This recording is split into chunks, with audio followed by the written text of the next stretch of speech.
Bonsoir à tous. Je vois qu'on est presque en avance parce que... Non, disons qu'un peu moins de retard. Alors, bonjour à toutes et à tous.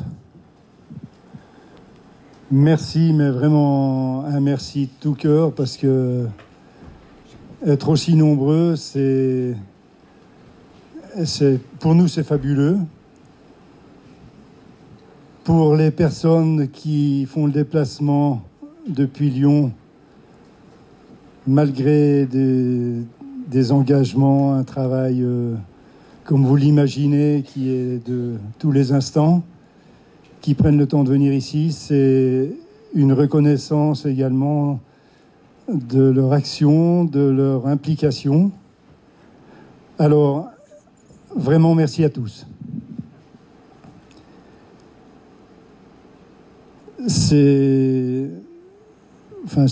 Pour eux, c'est également la preuve du dynamisme de notre association.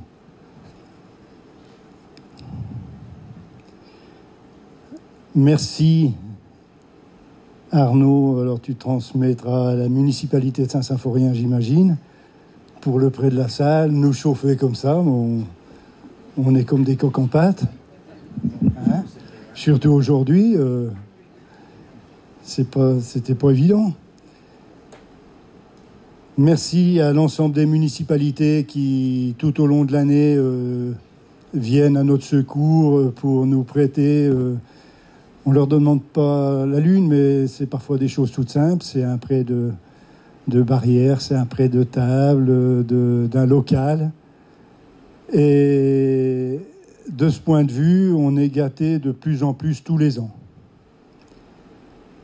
Alors, une association comme la nôtre ne fonctionne pas avec une personne, ça n'existe pas. C'est des tas de petits éléments, c'est une mutualisation d'énergie, de générosité, et vous en êtes les acteurs.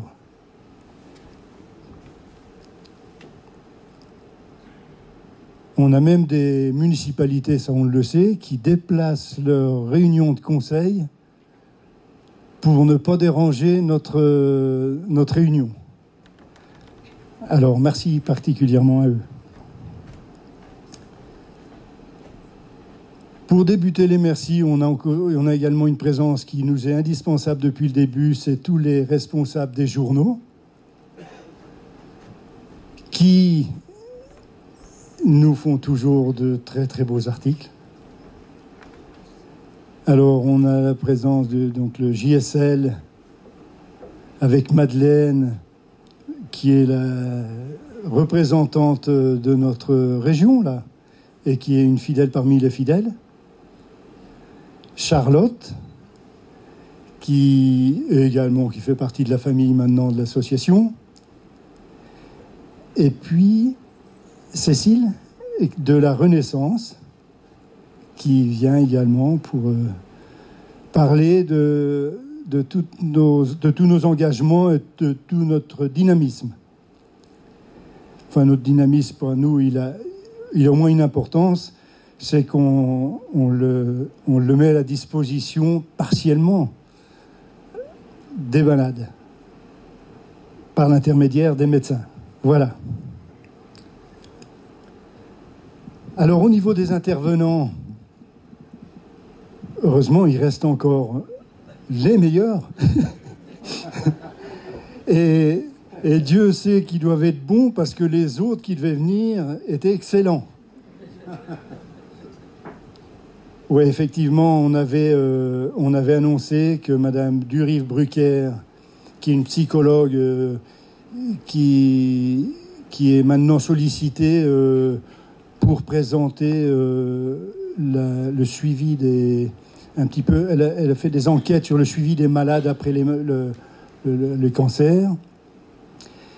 Et elle présente ça très très bien habituellement. Elle devait venir ce soir et elle nous annonçait en début d'après-midi qu'elle avait un problème de laryngite avec de la température, donc des conditions épouvantables pour elle. Elle a attendu le dernier moment, mais elle n'a pas pu venir. Elle en est désolée et elle s'en excuse. Néanmoins, on a reporté à l'an prochain sa présentation.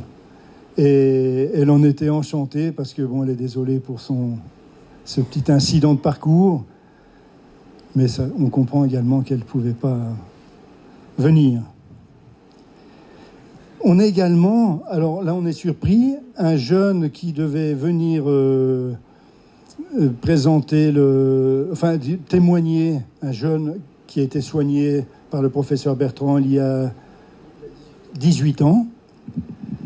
Et bon, voilà, on habite à Saint-Symphorien et c'est pas forcément sur tous les GPS que... Alors il est peut-être en train de tourner autour du pot.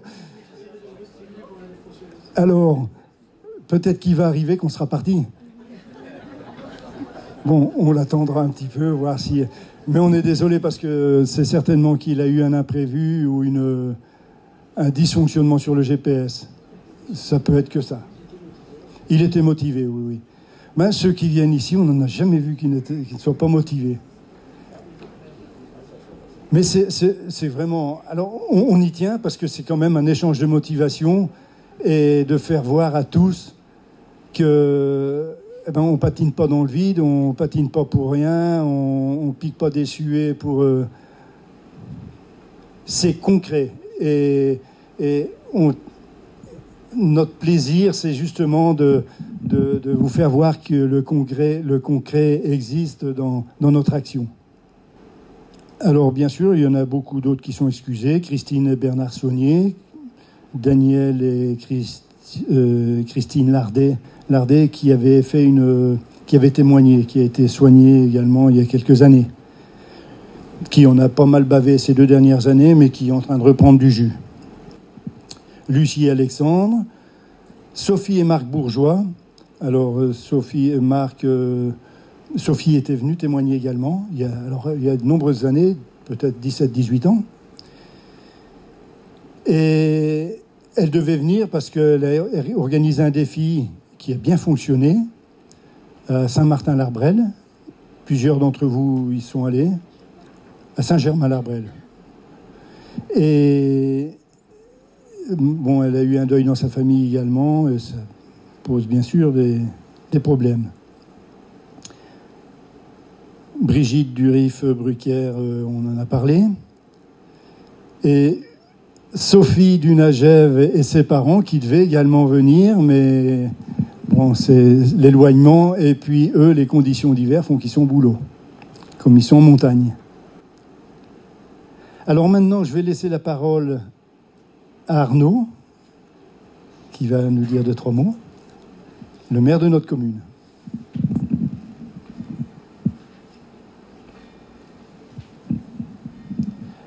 Merci pour cette présentation. Donc, en tant que maire de la commune et représentant le conseil municipal de Saint-Symphorien, c'est toujours un grand plaisir d'accueillir l'Assemblée générale du défi Antony.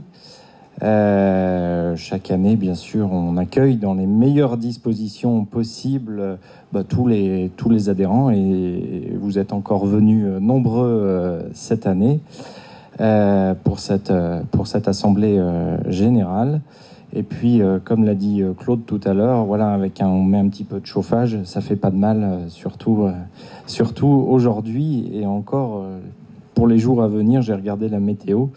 Ils annoncent pas des grandes chaleurs ces jours-ci. Bref, je suis pas venu vous parler de météo, simplement vous remercier bien sûr les professeurs, professeur Michalet, professeur Bertrand, remercier bien sûr le président du défi, Patrick Torres, bien sûr remercier, et puis tout le travail de Claude dans le défi. Et puis, bien sûr, je félicite tous les membres. Hein. C'est pas que Claude, comme il l'a dit. C'est toute une armée d'adhérents qui font des activités et des défis. Je pense qu'on le verra tout à l'heure. Ils ont dû être encore nombreux en 2017, hein, que ce soit du théâtre, du sport, le raid à la montagne, et puis bien d'autres activités. Je crois qu'il y a une brocante aussi de mémoire.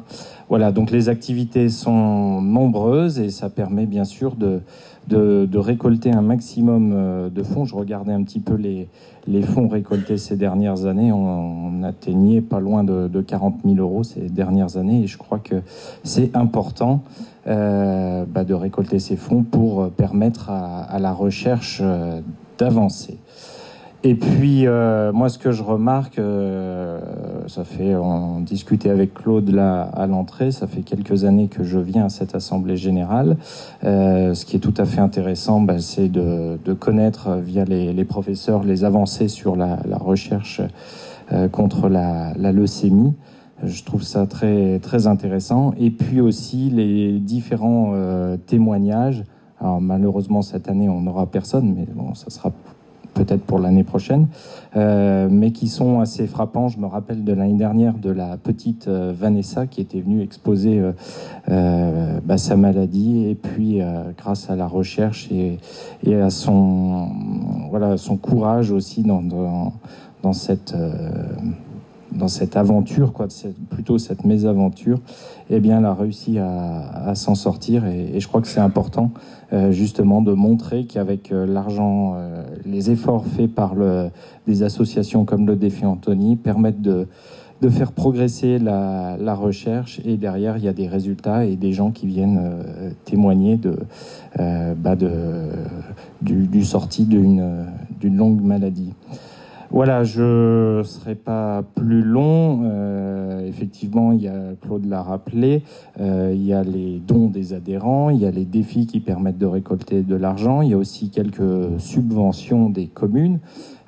Pour Saint-Symphorien, on a voté une petite subvention, hein, on a un maigre budget pour les associations, mais on a voté une subvention de 180 € l'année dernière. On a rejoint d'autres communes, puisqu'on ne le faisait pas jusqu'à maintenant, on faisait le prêt de la salle uniquement, donc on verse une subvention depuis cette année, et puis on a rejoint d'autres communes du coin qui eux aussi versent quelques aides. Voilà, donc on continuera bien sûr à aider tant que se peut le défi, et pour continuer justement les nombreuses activités. Et puis je crois qu'il y aura peut-être une présentation de 2018, mais je suis sûr qu'il y a de nombreux défis encore pour cette année. Voilà, merci pour l'invitation, et puis je vous souhaite une bonne assemblée générale à tous et de nombreux défis réussis.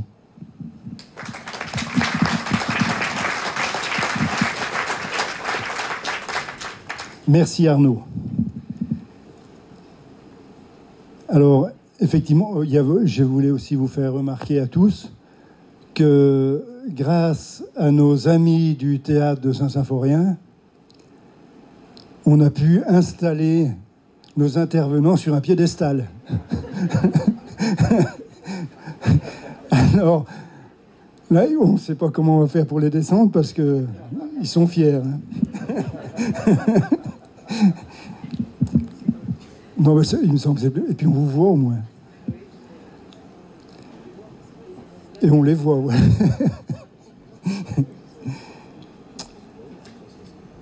Alors maintenant, je vais laisser la parole à Patrick, le président de l'association depuis le début.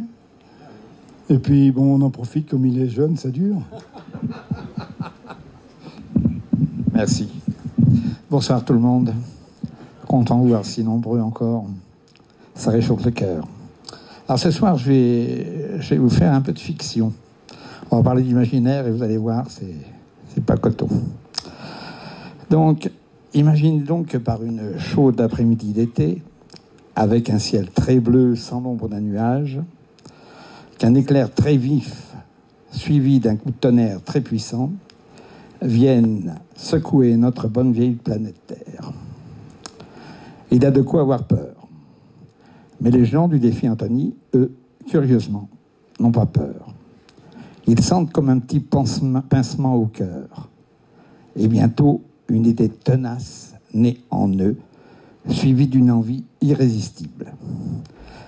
Qu'ils soient sur le lieu de travail, en train de faire la sieste, ou partis en vacances, ils ont tous un impératif qui s'adresse devant eux. Se rendre aux hôpitaux pour voir les malades. Sans qu'ils se rendent compte, par une espèce de téléportation, ils se trouvent à Lyon sur le parking des hôpitaux. Ils ont la surprise de voir que toute l'équipe médicale entourant les professeurs Maurice Michel et Yves Bertrand sont là pour nous attendre. Pour nous attendre, en fait. Sans se dire un mot, tout le monde se met à courir en direction des escaliers pour rejoindre les chambres des malades. Les portes s'ouvrent. De chaque chambre, toutes les chambres sont ouvertes. On ne perd pas de temps. On court. On appelle sans trop savoir pourquoi. Il ne faut oublier personne. Les malades, d'abord hébétés par ce brouhaha, s'aperçoivent qu'il y a quelque chose de bizarre qui se passe. Ceux qui étaient sous perfusion, on les enlève, ils se lèvent, ils se sentent bien et ils se mettent à courir avec tout le monde. Ils comprennent qu'ils sont guéris. Les chambres se vident, il faut aller vite. Dans le même temps, sur les portables, des messages arrivent de New York, Moscou, Brasilia ou Canberra. Ils annoncent tous que beaucoup d'équipes partagent le même liesse. Un scoop formidable, le cancer. Cet extrémiste djihadiste est vaincu. Une utopie, direz-vous? Un rêve? Oui, un rêve peut-être, mais un rêve que j'ai fait. Et sommes-nous si loin de cela? Regardez, ce soir nous sommes réunis avec le même cœur, la même pensée. Vous êtes venus pour participer à cette course à la guérison que nous faisons ensemble, bien sûr. Je peux remercier toutes les personnes ici présentes d'être là. Mais ce sont des mots. Je veux seulement souligner le bonheur de pouvoir agir dans le même combat. Et c'est mon émotion qui se joint à la vôtre. Aujourd'hui, nous allons encore avancer en écoutant les informations que nous apportent les professeurs Michalet et Bertrand. Alors, bien entendu, je ne vais pas souhaiter l'accueil de personnes qui devaient être là. Voilà, alors je saute ça. Excusez-moi, mais bon, voilà. Bon, en ce qui concerne le défi Anthony, je suis toujours très heureux de voir qu'il y a toujours des défis de toutes sortes qui nous sont proposés. Et je remercie ceux qui, ne nous connaissant pas, prennent contact avec nous pour nous en proposer. Voilà. Je vais laisser la parole à Claude pour présenter le suivi de cette soirée, en soulignant qu'hier, qu'aujourd'hui ou demain, le défi Anthony est toujours là. Bonne soirée. Merci Patrick. Eh bien, on va laisser la parole à Yves Bertrand. Alors, parler de Cartisel, des nouveautés, alors de toutes les nouveautés, parce que quand on vient tous les ans, on se dit mais ça bouge pas. Et quand on écoute, on se rend compte que c'est beaucoup plus important qu'on l'imagine, même si on y apporte une petite contribution, mais il se soigne de plus en plus de malades.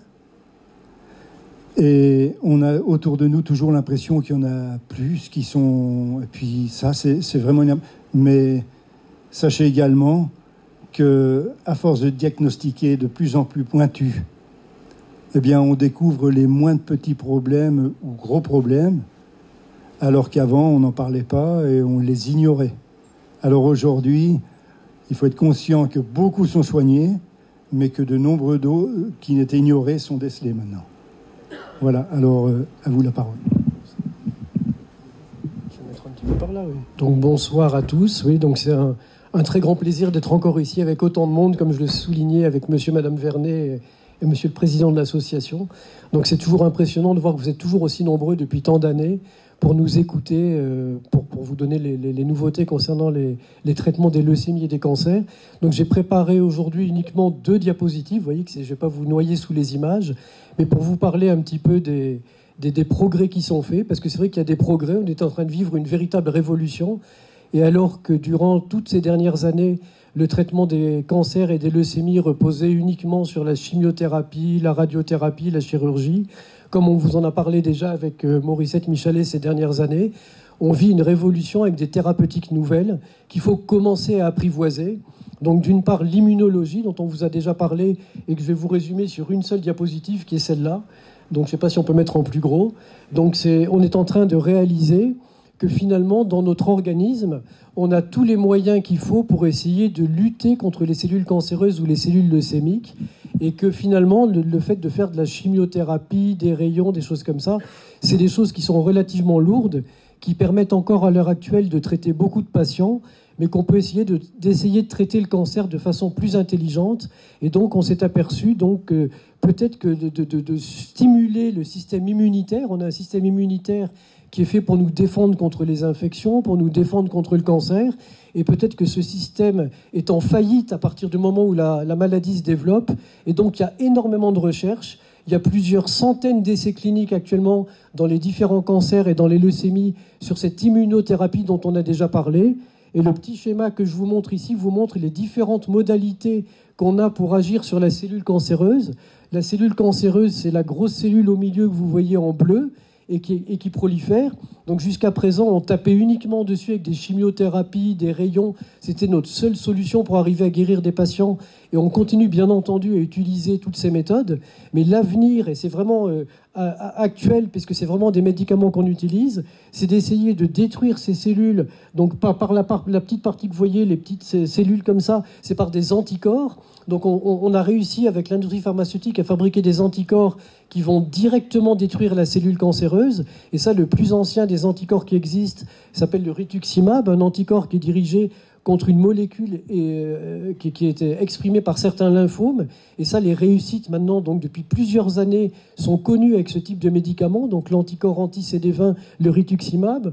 Ensuite, on a développé d'autres choses, donc des anticorps qui pouvaient à la fois reconnaître la cellule cancéreuse, mais aussi se fixer aux cellules immunitaires, les lymphocytes T, pour mettre en contact le système immunitaire avec les cellules cancéreuses pour les détruire. C'est ce qu'on appelle les anticorps bispécifiques. Il y a plusieurs publications qui sont sorties, aussi bien chez l'adulte que chez l'enfant, dans les quelques 4 ou 5 dernières années, et qui montrent l'efficacité de ces traitements. Et nous avons actuellement dans les services plusieurs adultes, plusieurs enfants qui sont traités par ces molécules. Donc c'est l'image en haut qui rapproche les cellules immunitaires de la cellule cancéreuse.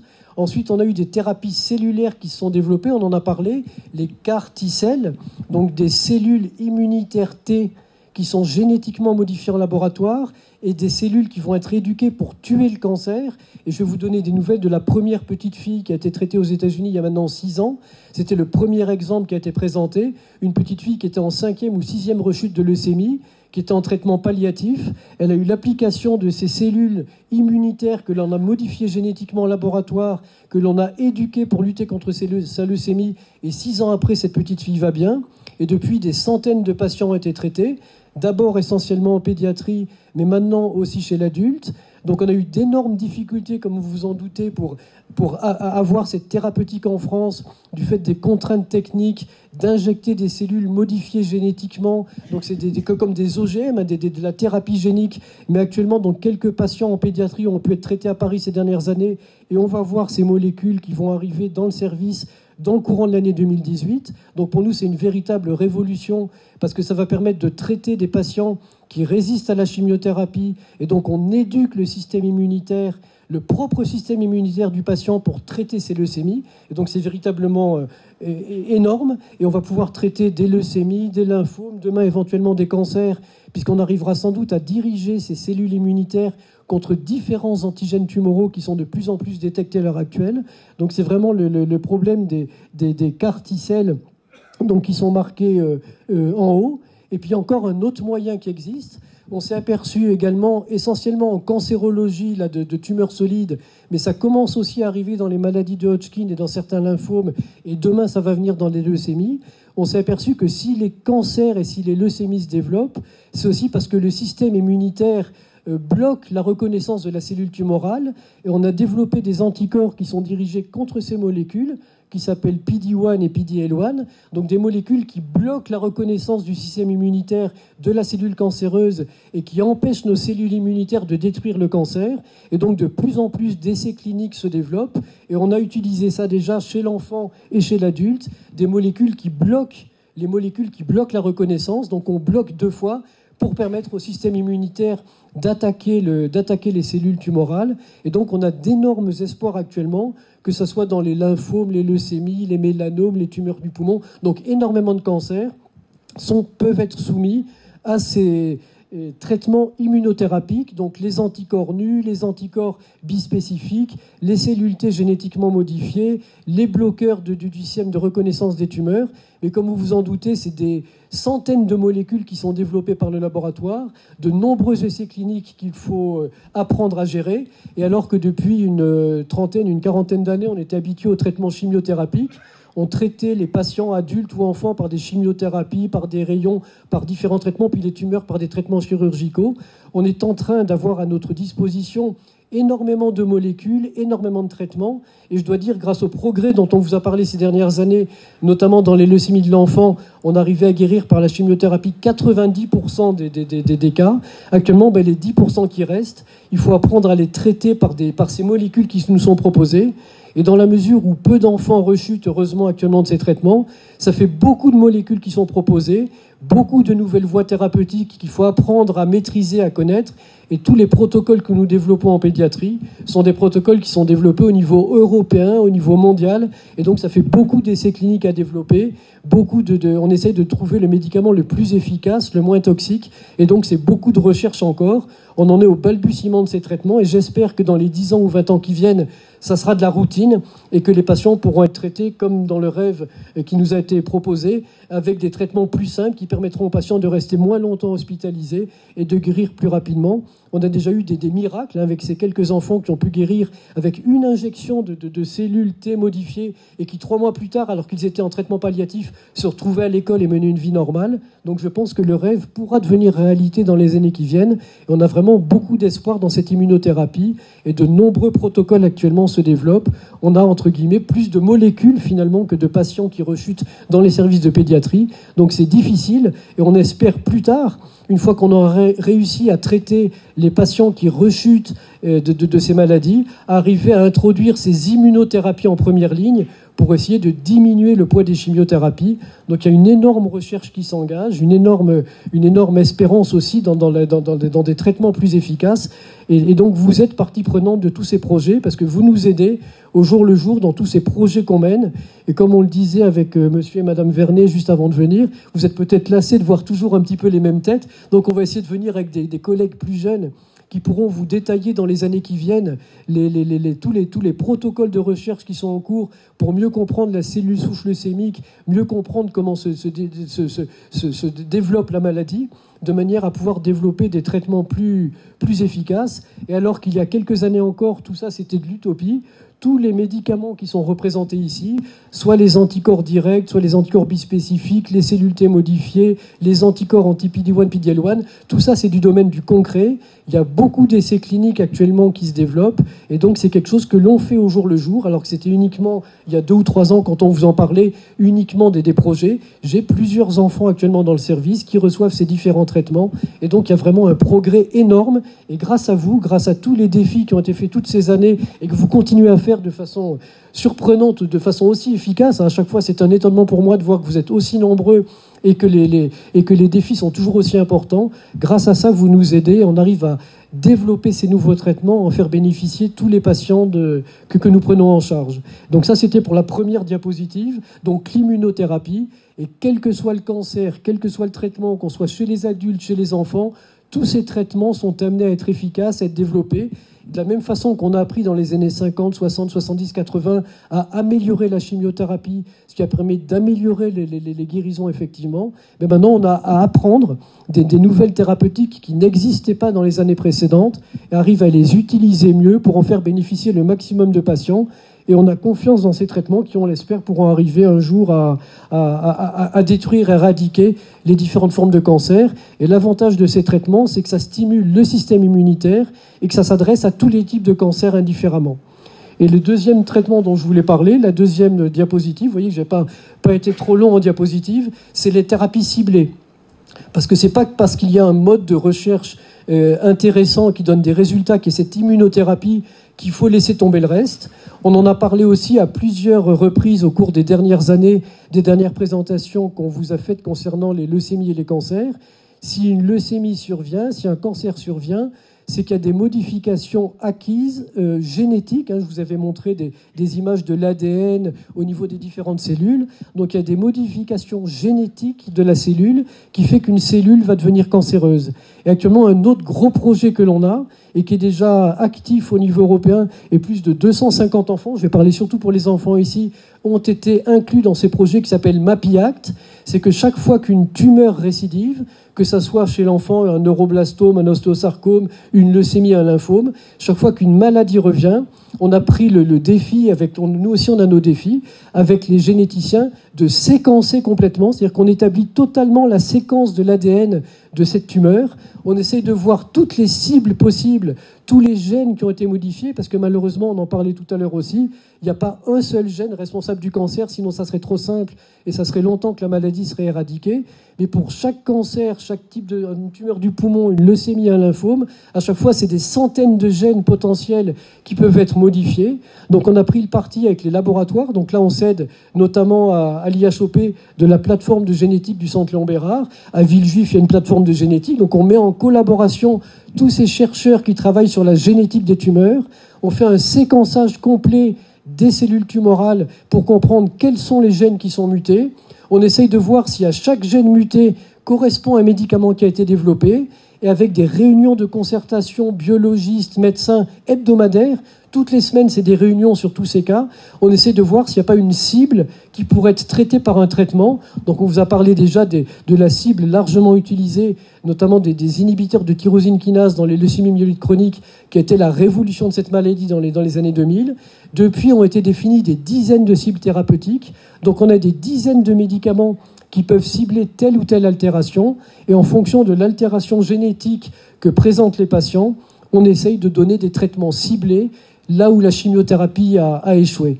Donc je voulais vous parler essentiellement de ces deux grands pôles de développement auxquels on participe de façon vraiment très très active à Lyon. Donc d'une part l'immunothérapie pour stimuler le système immunitaire pour détruire les cellules tumorales, et l'autre voie c'est de cibler directement les lésions génétiques de la tumeur.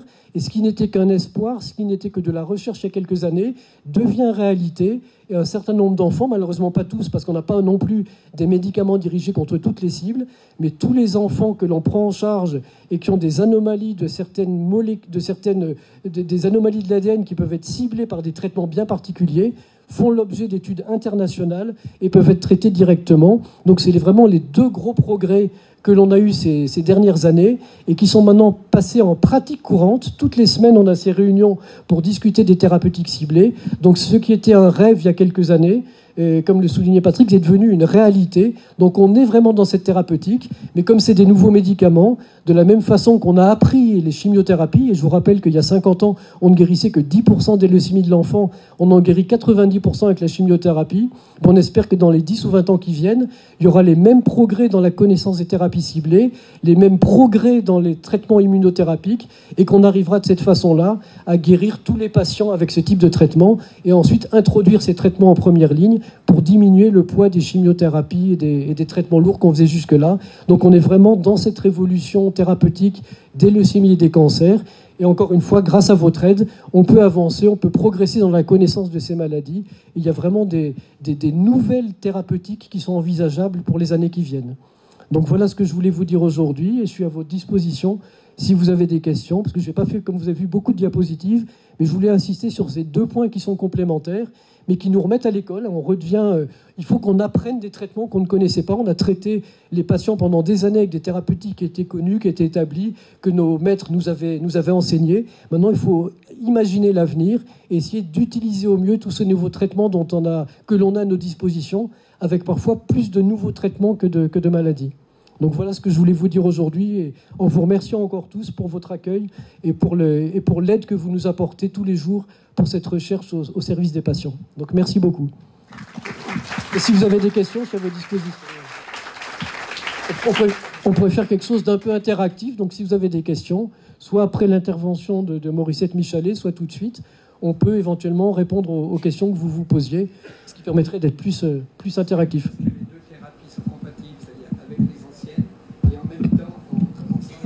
Voilà. Actuellement, on utilise essentiellement les nouvelles thérapies. Donc c'est sûr, pour l'instant, on commence pour les patients qui résistent à la chimiothérapie. Parce que dans la mesure où, comme je vous l'ai dit, les connaissances sont encore un petit peu limitées, on est un petit peu gêné pour utiliser ça en première ligne. Encore que, j'en parlais avec Morissette Michalet, dans notre prochain protocole de leucémie de l'enfant, on est en train d'envisager, pour les formes les plus graves de leucémie, de commencer par les carticelles, donc par les cellules T génétiquement modifiées, avant la greffe. Donc on va supprimer les greffes de moelle qu'on faisait auparavant en première intention pour les formes les plus graves et les remplacer par les cellules T génétiquement modifiées. Mais c'est sûr que pour tous les patients qui guérissent, entre guillemets, de façon satisfaisante avec la chimiothérapie, on ne peut pas les soumettre à des nouveaux médicaments comme ça. Mais par contre, donc on commence par les patients pour lesquels on n'a pas de solution avec la chimiothérapie. Et la première petite fille qui a été traitée aux États-Unis, elle avait 5 ou 6 rechutes. Elle était encore une fois, elle avait reçu tous les traitements possibles. Elle avait été greffée et les médecins ne lui avaient donné aucune chance de survie. On l'a traitée avec ses cellules T génétiquement modifiées. Elle s'en est sortie. Donc en première intention, c'est pour les formes les plus graves. Mais l'objectif dans le futur, si ça marche sur les formes les plus graves, c'est que ça va marcher pour les formes plus traditionnelles, entre guillemets. Et donc l'objectif, c'est de commencer par les rechutes et ensuite de traiter en première ligne dans les 10 ou 20 ans qui viennent. Et le prochain protocole de leucémie de l'enfant comprendra en première intention, pour les formes les plus graves, les cellules T génétiquement modifiées à la place de la greffe. Donc on évitera la toxicité dont Morissette Michalet et moi-même, nous avons déjà parlé à plusieurs reprises. Si on peut éviter la greffe à certains patients, ça sera déjà quelque chose de tout à fait bénéfique. Donc on commence par traiter les patients les plus graves avec ces nouveaux traitements, avec l'objectif de traiter tout le monde à terme avec un traitement plus simple et qui permettra de rentrer à la maison rapidement, comme vous l'avez rêvé. D'accord, c'est plein de promesses. Ouais. Merci. Je ne sais pas si vous avez d'autres questions ou si c'est... Oui.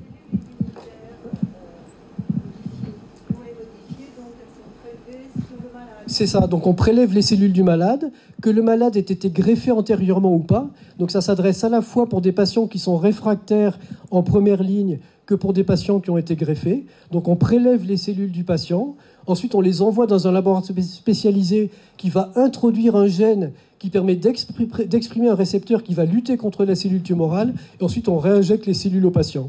Donc effectivement, c'est des cellules génétiquement modifiées qu'on réinjecte au patient, et c'est très difficile, hein, c'est facile sur le papier, mais actuellement, toute la technologie de faire ça, il y a très peu de laboratoires qui font ça dans le monde.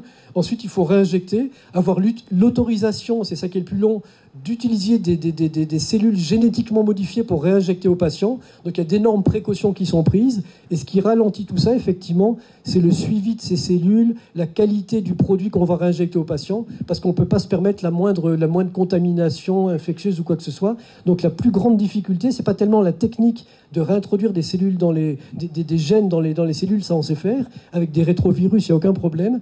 Le problème, c'est d'avoir la sécurité, comme pour tout organisme génétiquement modifié. Donc on a la même législation que pour les OGM, et ça c'est quelque chose de très très difficile, mais actuellement la barrière est franchie en France, et donc le traitement va être administré dans quelques semaines dans le service. C'est très long, donc il faut pas que la maladie soit trop évolutive. On prélève les cellules, le temps qu'elles soient traitées, il faut environ 5 à 6 semaines pour qu'elles reviennent. Entre-temps, on peut faire une petite chimiothérapie d'attente, ensuite réinjecter ces cellules. Donc c'est une technique qui est facile sur le papier, mais qui est longue, mais qui donne des résultats vraiment phénoménaux, et avec certains enfants qui étaient en traitement palliatif et qui se retrouvent à l'école 3 mois plus tard. Donc c'est vraiment quelque chose auquel on croit beaucoup et qui va, dans les années qui viennent, on le pense, remplacer un certain nombre de traitements lourds et favoriser le traitement de certaines rechutes qui étaient réfractaires à la chimiothérapie. Et il y a d'autres techniques, les anticorps bispécifiques, le blocage des systèmes qui bloquent la réponse immunitaire. Donc on a vraiment actuellement beaucoup de mécanismes à tester. Il faut essayer de trouver le plus efficace, le plus rapidement possible, et c'est ce qu'on s'efforce de faire. Donc l'objectif, effectivement, c'est à terme d'arrêter la chimiothérapie. Y a-t-il d'autres questions ou des choses qui ne sont pas claires pour lesquelles vous souhaitez des explications plus précises? Le cancer est vicieux. Ah oui. Avec une thérapie, on a vu avec donc ces nouvelles thérapies, puis maintenant il y en a une nouvelle. Est-ce qu'au moment où il n'y en aura pas une nouvelle, le cancer n'aura pas, lui, un détour et trouver autre chose pour attaquer à nouveau? Oui, c'est pour ça qu'il faut progresser, et que c'est pour ça que la recherche ne s'arrête pas. On a des nouveaux traitements, mais il faut arriver à mieux comprendre la cellule cancéreuse, pourquoi est-ce qu'elle devient cancéreuse, et j'espère que les collègues qu'on amènera l'année prochaine vous expliqueront toutes les recherches qu'ils font sur la cellule souche leucémique, d'où vient la leucémie, quels sont les rapports avec le micro-environnement au niveau médulaire. Donc c'est pour ça que la recherche ne doit pas s'arrêter, et qu'on aimerait bien comprendre d'où viennent les choses pour arriver à faire un traitement plus spécifique. Donc il faut utiliser les nouveautés, mais c'est pas pour ça que ça s'arrête, et le combat continue. D'accord. Voilà. Voilà, bien, merci pour... Ça parle à Morissette. Merci pour ces explications.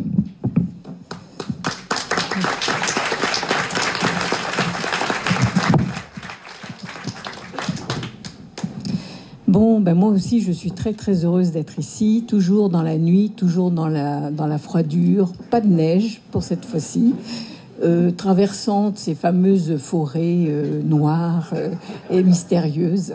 Mais néanmoins tellement heureuse d'être ici et d'être avec vous, en sachant que on continue cette collaboration depuis des années et qu'elle est toujours aussi importante et efficace. Et je peux vous dire que le défi d'Antony, maintenant, j'en parle partout. Et donc vous êtes connus sur le plan international, messieurs, dames.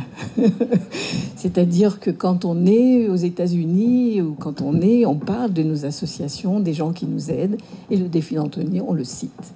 Donc je pense que c'est une grande fierté que vous devez avoir, parce que effectivement vous êtes connus maintenant partout. Alors donc, ce que je veux souligner aussi, c'est effectivement que vous avez cette fidélité et puis cet enthousiasme. Et je pense que vous avez pu voir l'enthousiasme de Yves Bertrand. C'est quand même assez impressionnant. Et je crois qu'on a tous cet enthousiasme, malgré l'âge, malgré l'avancée du temps, parce qu'on sait qu'on va y arriver. Et je pense que vous aussi, vous savez qu'on va y arriver. Alors, tout à l'heure, il était dit ce cancer épouvantable, pernicieux, qui essaye effectivement d'émettre des phénomènes d'échappement dans tout ce qu'on lui propose. Néanmoins, on est en train quand même de trouver des systèmes assez impressionnants et assez percutants qu'on vient de vous exposer. Et qui, quand même, sont en train de le secouer beaucoup, et de secouer toutes les cellules malades et les cellules cancéreuses proliférantes. Donc je pense qu'on avance. Bon, ce qu'a pas dit dans l'enthousiasme de Yves, d'abord, il se rend pas compte que lui, il a des enfants, et que nous, on soigne des adultes, et que c'est quelquefois plus difficile, parce que le système immunitaire de l'enfant est plus neuf et obéit beaucoup mieux que le système immunitaire de l'adulte, et surtout, lorsqu'il a vieilli, il obéit plus du tout. Et donc, c'est plus difficile, c'est vrai.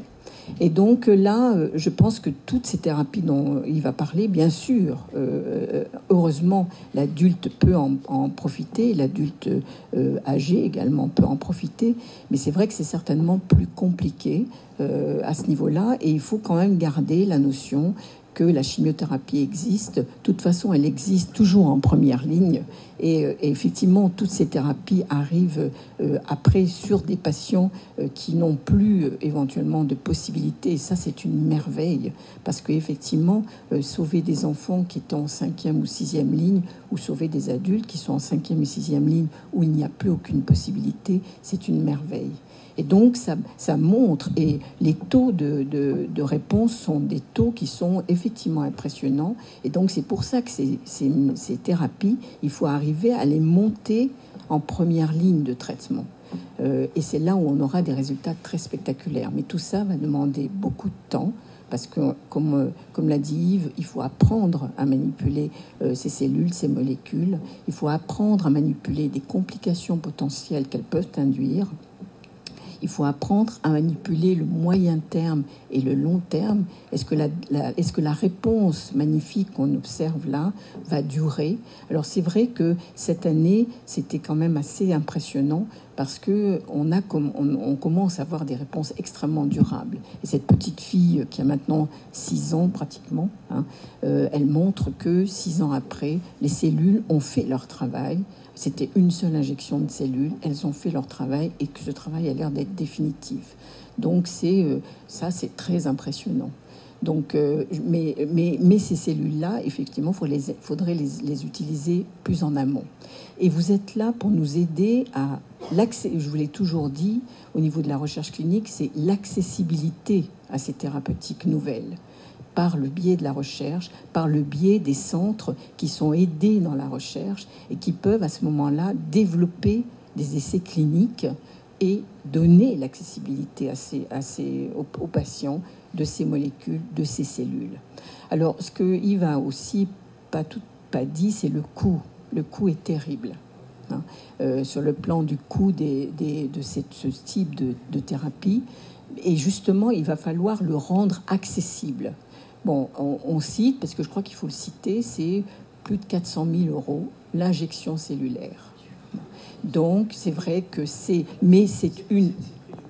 mais voilà, quand on compare aux autres thérapies, ou quand on compare aux patients qui ont éventuellement une ligne de traitement, 2 lignes de traitement, 3 lignes de traitement, c'est parfaitement donc accessible. Ça doit devenir parfaitement accessible et le coût doit diminuer.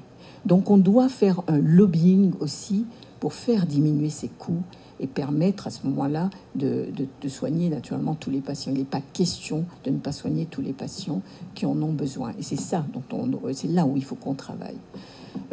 Donc moi, qu'est-ce que je voulais rajouter? Parce que en fait, je devais pas. Aujourd'hui, on avait préparé plein de choses avec Madame Durif-Brecker, et puis elle m'a dit hier, je peux pas me lever. J'ai dit, nous voilà beau, parce que voilà, toute notre préparation, elle pourra pas se faire. Donc, je pense elle vous fera cette présentation parce qu'elle est assez remarquable. C'est-à-dire que c'est une présentation d'une psychologue qui sait écouter les gens, mais parfaitement les écouter, qui les interviewe, qui leur donne confiance, parce qu'elle les interviewe plusieurs fois tout au long, pendant 6 mois ou 1 an, tout au long d'entretien. Et donc, la confiance réciproque s'installe, et donc le patient parle.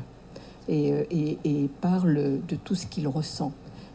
Et donc, elle a pu montrer que nous, des thérapeutiques, on arrive à banaliser parce qu'on arrive à obtenir la réponse et que, après tout, c'est ce que l'on a envie de faire, c'est-à-dire que le cancer soit vaincu, qu'on ait obtenu une normalisation et que cette normalisation soit durable. Mais est-ce que le patient est indemne derrière? Qu'est-ce qui s'est passé dans cette rupture et qu'est-ce que ça a occasionné dans sa vie?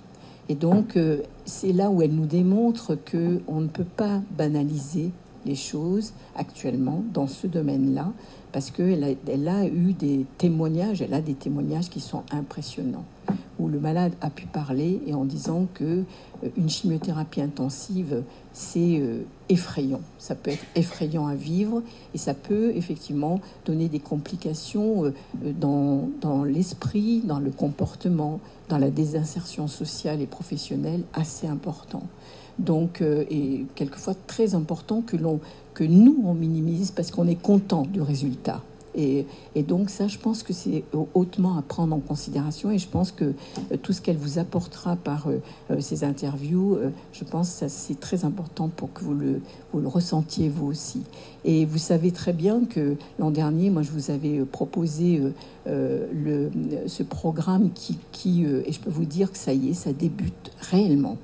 Le programme de accompagner les patients tout au long de leur parcours au cours du cancer, et des leucémies, puisque là, on initie ce programme dans les leucémies, dans les lymphomes et dans certains cancers du testicule du sujet jeune, ou bien dans les cancers du sein chez la femme. Et donc, on accompagne le patient du début, au moment du diagnostic.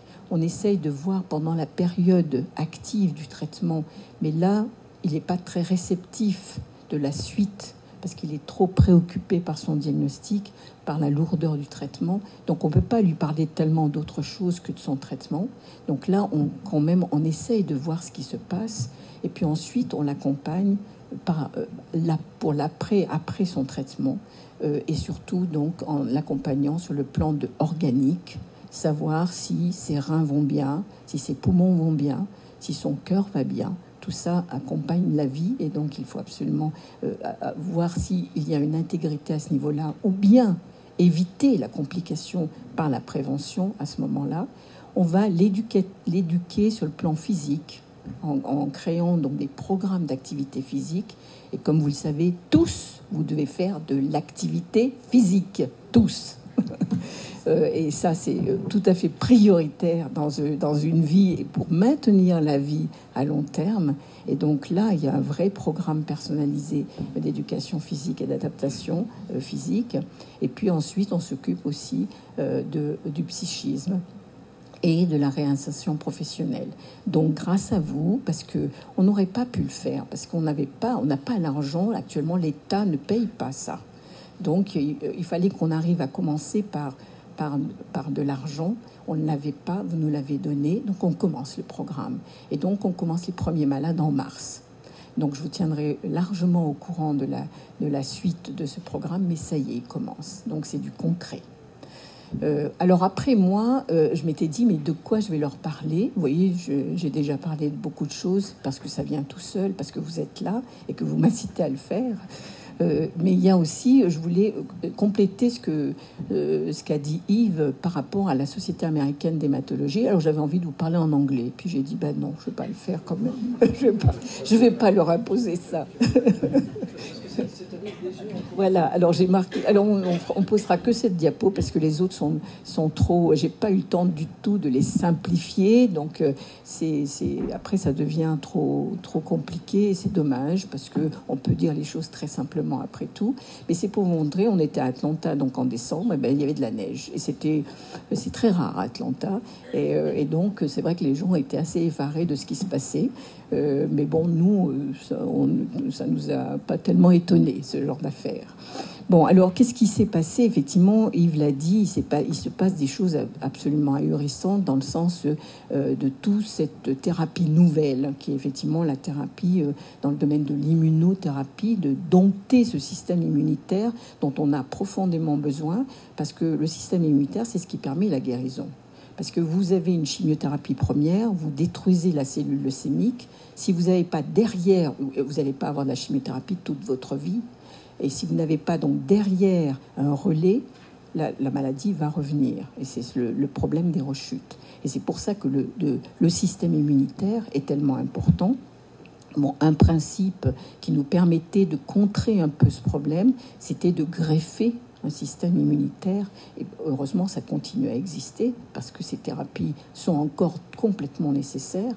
C'est donc de greffer un système immunitaire d'un donneur qui n'a jamais connu la maladie leucémique ou la maladie tumorale et qui lui va défendre l'organisme qui est atteint du cancer et va lutter contre ce cancer de façon définitive. Mais comme on l'a dit, cette greffe elle est souvent compliquée, elle est difficile à mener. On essaye de l'accompagner le mieux possible et de la rendre aussi, on essaye de progresser dans ce domaine, mais c'est compliqué. Et c'est pour ça que de dompter le système immunitaire d'une autre façon, d'une façon plus simple, ça permet d'avoir donc des résultats maintenant qui sont assez spectaculaires. Donc, modifier les cellules immunitaires, orienter des thérapies vers la cellule tumorale de façon très spécifique, sans heurter les autres cellules saines, c'est tout ce qui se passe actuellement. Avec, je vous dis, l'accessibilité, parce que le coût nous préoccupe beaucoup. Et effectivement, c'est un des objectifs importants, c'est de faire baisser ces coûts pour que tout le monde puisse bénéficier. Et il n'est pas question que certains bénéficient et d'autres pas. Alors, qu'est-ce qui s'est passé à côté de ça? Il s'est passé quand même des choses en termes de leucémie aiguë de l'adulte et de l'adulte plus âgé, parce qu'après tout, un homme de 50 ans ou une femme de 50 ans ou de 60 ans ou au-delà, c'est pas si vieux, il y a encore des années devant, donc il faut aussi penser à ces gens-là pour les soigner le mieux possible.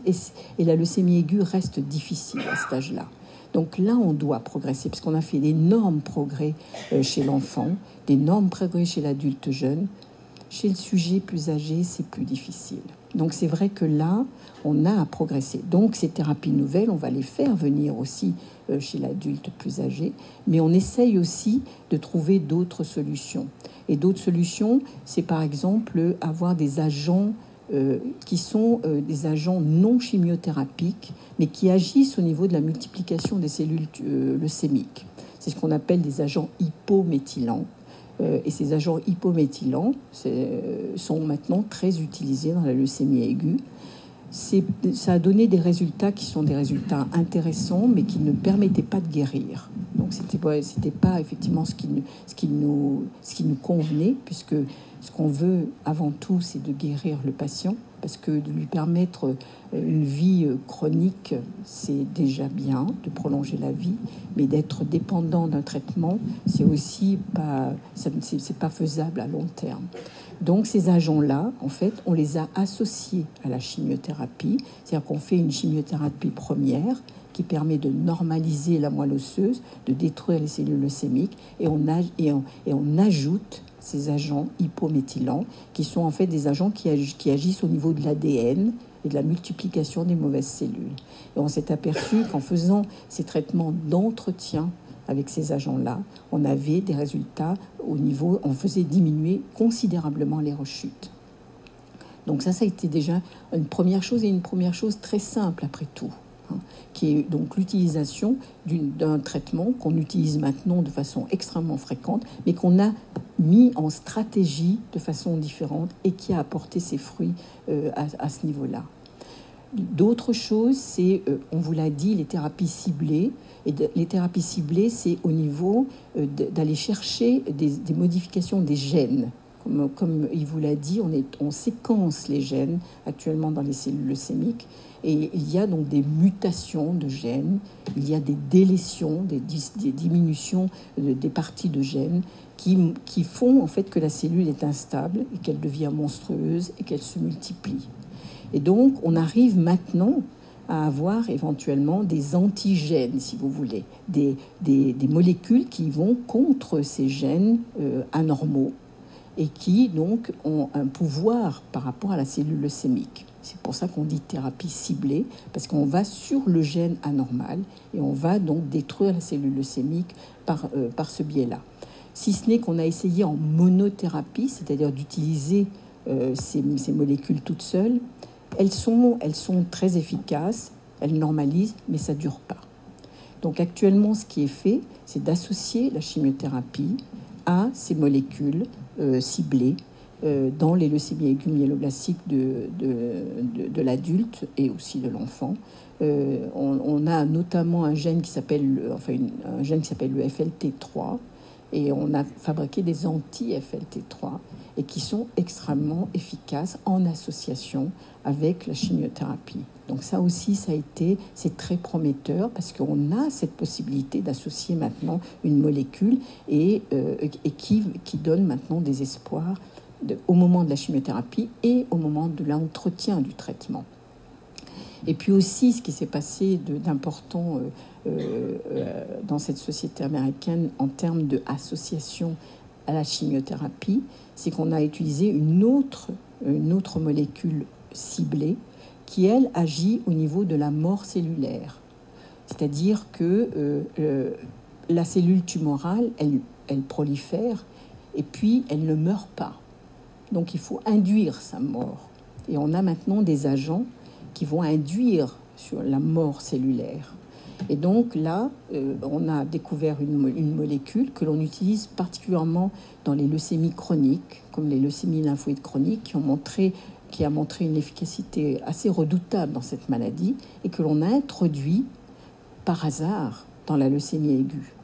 Et on s'est aperçu qu'en association avec la chimiothérapie, et notamment avec une molécule de chimiothérapie qui est la racitine, qui est utilisée depuis 50, 60, 70 ans dans la leucémie aiguë myéloblastique, on s'est aperçu qu'en associant donc, cette molécule qui s'appelle le vénétoclaste, qui va agir donc, sur la mort cellulaire, on augmenté considérablement les résultats en termes donc, de réponse et en termes de durabilité de la réponse. Alors donc ça, c'était effectivement ce qui s'est passé à côté de la chimiothérapie. Et vous savez, ça demande énormément de temps parce que c'est effectivement grâce à des essais cliniques qu'on a pu montrer tous ces résultats-là et qu'après, on introduit donc, ces molécules systématiquement chez les patients et on leur offre cette possibilité d'augmenter la réponse et d'augmenter surtout leur survie. Et après, donc, à la Société américaine aussi, ce qui s'est passé, c'est tout ce qu'on vient de vous raconter sur l'immunothérapie, sur les anticorps bispécifiques. Ça existe pour les leucémies aiguës lymphoblastiques, mais ça existe également pour les leucémies aiguës myéloblastiques. Et donc, c'est effectivement ces anticorps qui attirent le système immunitaire en même temps que la cellule tumorale. Et donc, à ce moment-là, on détruit beaucoup plus facilement la cellule tumorale puisqu'on la met en contact direct avec le système immunitaire qui va la tuer. Donc, tout ça, c'est des choses qui sont excessivement importantes sur l'avenir. Et puis, les CAR T-cells, ces fameuses cellules, c'est vrai que ça a été une explosion cette année, une vraie explosion. Alors, nous, après, on regarde ça en disant, mon Dieu, on espère que tous, on va l'avoir. Et on va l'avoir pour les patients qui en ont besoin, bien sûr, parce que les résultats, quand on arrive à 80-93% de réponse sur des malades qui étaient en 5e ligne de traitement, qui n'avaient aucune possibilité, c'est des choses qui sont impressionnantes.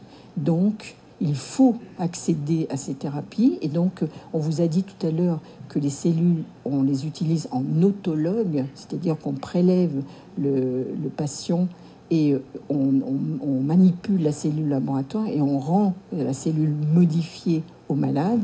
Mais on est en train de préparer aussi les cellules de ce type-là, allogéniques, à partir de donneurs. Et à ce moment-là, on va faire des banques de cellules. À partir du même donneur, on pourra traiter plusieurs dizaines de patients avec ces cellules-là. Donc, parce qu'elles sont tolérantes, parce que c'est pas du tout le système immunitaire dans sa globalité et qu'elles n'induisent pas les complications de la greffe de cellules souches et de la greffe de moelle. Donc voilà, je pense que et dites-vous bien que vous êtes des acteurs de tout ça. Vous êtes des vrais acteurs. Bon. Et ça, on vous le dit chaque année, mais maintenant, vous en soyez extrêmement fiers. Vous nous avez mis sur une estrade, mais vous pouvez monter aussi. Il n'y a aucun souci. Donc, je pense que c'est vous montrer tout ce qui se passe et j'espère qu'on va vivre la guérison, parce que c'est vrai qu'il y a vraiment des choses très, très impressionnantes maintenant dans ce domaine. Et donc, ce qu'on fait en leucémie, ça existe en cancer. Mais l'hématologie reste quand même un modèle en ce qui concerne par exemple les T-carcelles. On les a utilisés d'abord dans les maladies leucémiques et c'est vrai que les cibles, elles existent aussi dans tous les cancers, dans les cancers du sein, dans les cancers du pancréas. Et on espère beaucoup pour le cancer du pancréas qui est excessivement grave, dans le cancer du poumon. Et donc, ces cibles vont permettre de construire ces cellules qui vont aller détruire les cellules cancéreuses, les cellules cancéreuses du poumon, les cellules cancéreuses du pancréas. Donc, il y a énormément de travail pour fabriquer des cellules de ce type dans plein de tumeurs, pour pouvoir donc donner cet accès aux patients qui ne répondent pas à la thérapeutique conventionnelle. Voilà, donc plein d'espoir. Le problème d'un coût qu'il faut qu'on fasse baisser absolument pour avoir l'accessibilité. et donc votre participation extrêmement active. Et donc on continuera. Alors on va vous faire venir des jeunes, mais nous on va rester.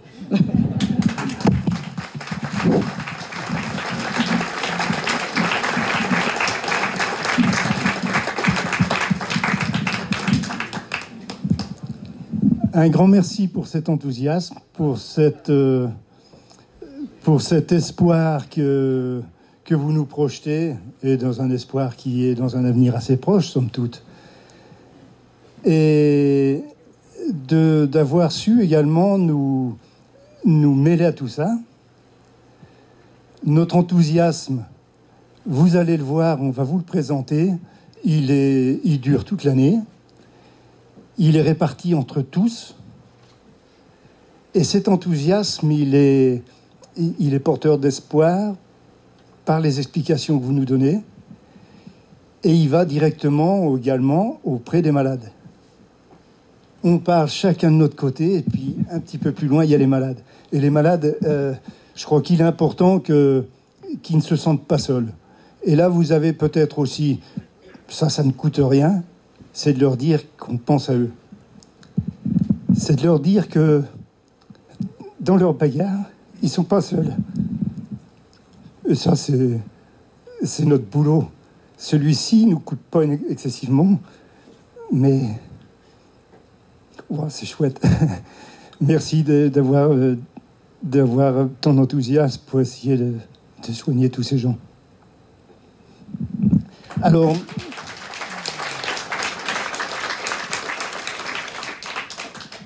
Voilà, excusez-moi un petit peu. Donc, maintenant, on va vous présenter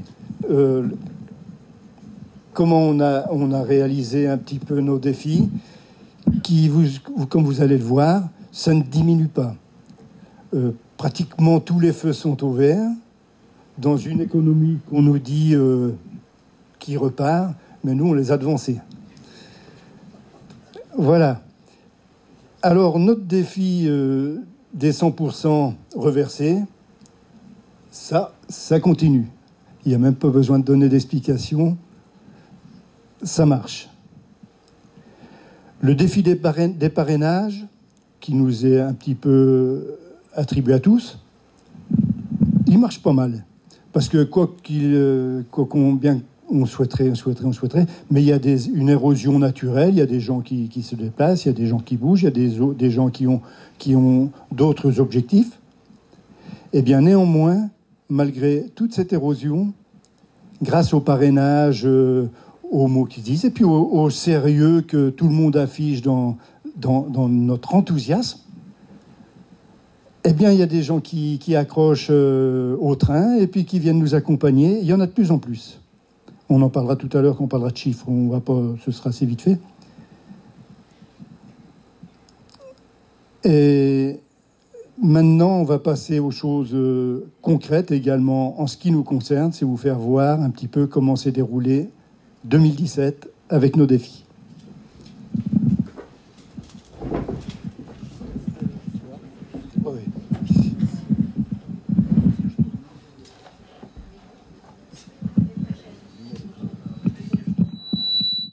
Non, ça fait quand même plaisir à voir que des choses depuis les théâtres jusqu'aux défis sportifs, il y en a pour tout le monde, il n'y a pas de limite. On est en pleine forme et on donne un tout petit peu pour des gens qui sont un peu moins fous. Voilà, au risque de se répéter, mais bon, c'est pas grave. On le fait avec tellement de bonheur, de joie, que ça mérite qu'une chose, c'est de continuer. Et on peut continuer parce qu'il y a des projets. Si vous avez vu, je voulais revenir juste un tout petit peu sur il y a un défi qui nous a un tout petit peu aussi marqué. C'est avec les enfants de Chauffaille, toute la région, le secteur de Chauffaille. Il y a eu une idée qui nous a semblé assez fabuleuse.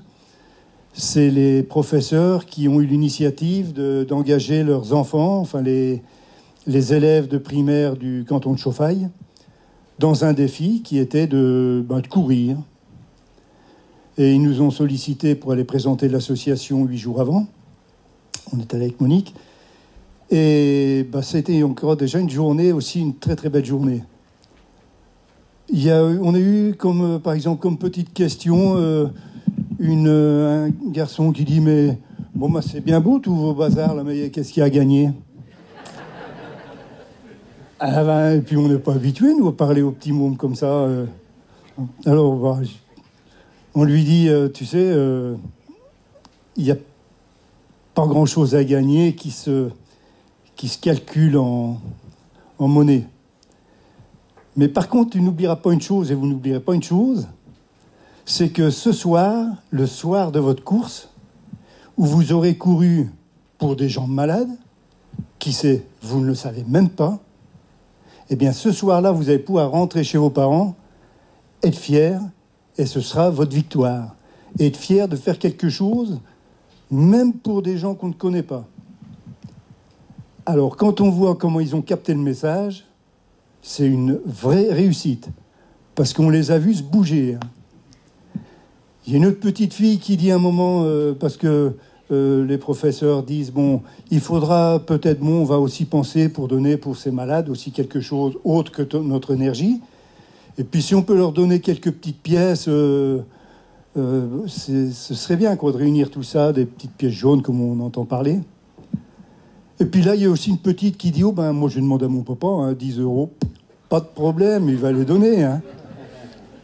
Et là on lui dit, c'est bien, s'il les donne, prends-les, puis bon, ce serait pas pour toi, ce sera toujours pour des malades. Mais alors la belle victoire, c'est que dans les petites économies, peut-être pour acheter 2, 3, 4 bonbons, pourquoi ne pas en réserver 1 ou 2 ou 3 aux malades? Ah ouais, c'est peut-être une idée. Eh bien, le jour de la course, ces enfants nous ont ramené 27,5 kg de pièces jaunes. Alors, vous dire ce que ça représente, je ne m'en souviens plus. Mais par contre, ça représente 12 heures de tri. Mais il n'y a pas de plaisir plus grand que ça. On a vu également, tous les défis sont fabuleux, parce que tous les défis demandent de se botter les fesses, parfois de se remuer un petit peu, parce que aussi la pression tombe, parfois il y a un manque d'effectifs, parfois il faut aller chercher à droite des gens qui aident. Et puis aussi l'autre fois, comme on l'a vu pour le dérochoir, c'est une difficulté, c'est une réelle difficulté, parce que c'est un mur de 100 mètres, droit. Et bon, on l'a passé plusieurs fois avec notre ami Robert pour être sûr du coup. Et puis qu'on a vu comment c'était facile, on a dit ça, c'est à la portée de tous. Néanmoins, pour peut-être des accidents de chaussures, mais bien sûr pas des individus, mais une chaussure qui perd ses semelles, ou on va prévoir quand même une alternative, un passage plus facile au cas où. Et on est parti, on a dit à personne où on allait, comme on a l'habitude. Et on arrive au pied du dérochoir. Nous, on arrivait un petit peu après parce qu'on n'est pas très rapide. Et notre stupéfaction, il n'y avait plus personne. Le dérochoir laissant mettre tout le monde la montée. Tout ça pour vous dire que on avait peu de doutes. Néanmoins, on se rend compte que on est assez fort, chacun de se créer des limites et de ne pas aller rechercher ou si on n'est pas un petit peu en deçà de nos limites. Et on décide qu'on ne peut pas. On a décidé, non. Si on avait dit le dérochoir et puis passer 2-3 photos avant, il y en a peut-être quelques-uns, peut-être beaucoup qui auraient dit non, c'est pas pour moi, on va passer de l'autre côté. Là, tout le monde est passé. Ça veut quand même bien dire que quand on décide que nos limites sont à un endroit, eh bien, on se trompe. Parce qu'elles sont toujours plus loin. Alors, ça vaut le coup d'être curieux et de ne pas perdre cette curiosité et d'aller voir ce qui se passe. Et l'effet de groupe, c'est également fabuleux parce que peut-être qu'on peut bloquer, ça, c'est pas, il n'y Il n'y a pas de honte à ça. Mais l'effet de groupe est efficace. Et on a eu 2-3 retours qui nous ont aussi fait mettre le point sur un détail. C'était la solidarité à ce passage. Parce qu'on n'a rien organisé. Vous savez qu'on va souvent à l'aventure. On n'est peut-être pas les champions de l'organisation. Mais pourquoi pas oser de temps en temps? Et oser, ça vaut le coup, parce que là, tout le monde est passé. Et ceux qui ont un tout petit peu miséré, il y en a un qui est venu, pof, il a chopé le sac. Un autre qui est venu, il a poussé le derrière. Et tout le monde était en haut. Et en haut, il y avait de l'émotion. Il y avait de l'émotion, et tel que les enfants qui pouvaient être fiers, tous ceux qui l'ont fait peuvent être fiers. Et cette fierté-là, il n'y a pas de honte à l'avoir. Et puis ça donne un moment de bonheur. Et tous les défis se passent comme ça. Parce que tous les défis, à un moment donné, qui c'est qui va faire les crêpes? Qui c'est qui va relever le... on trouve des solutions. Et les solutions, elles arrivent parfois là où on ne les attend pas. Alors, un réel bravo à vous tous. Parce que vous avez tous réalisé des défis qui, parfois, vous semblent insurmontables. Chapeau, vous pouvez vous applaudir.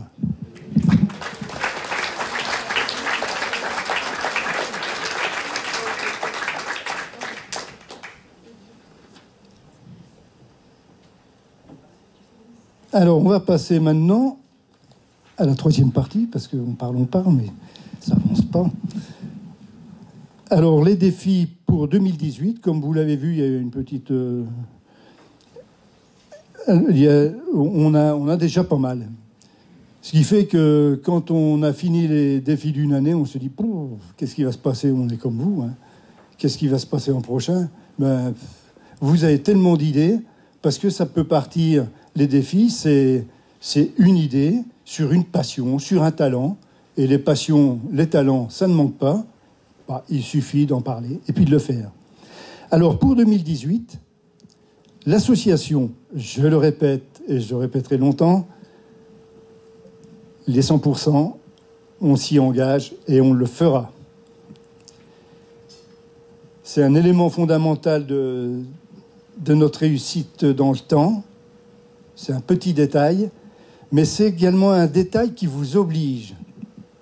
Je m'adresse au professeur, parce que ça, depuis, vous l'avez bien compris, parce que voilà 20 ans que vous venez nous expliquer, prendre sur votre temps, ajouter de la fatigue à votre fatigue.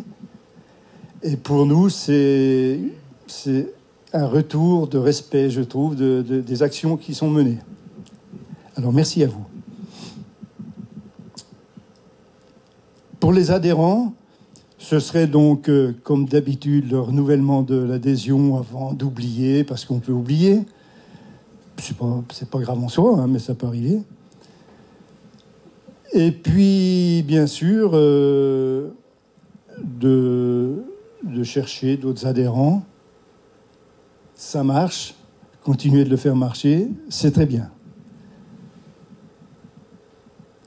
Et bien sûr, l'organisation de défis, comme je vous l'ai dit, autour de vos nombreux talents.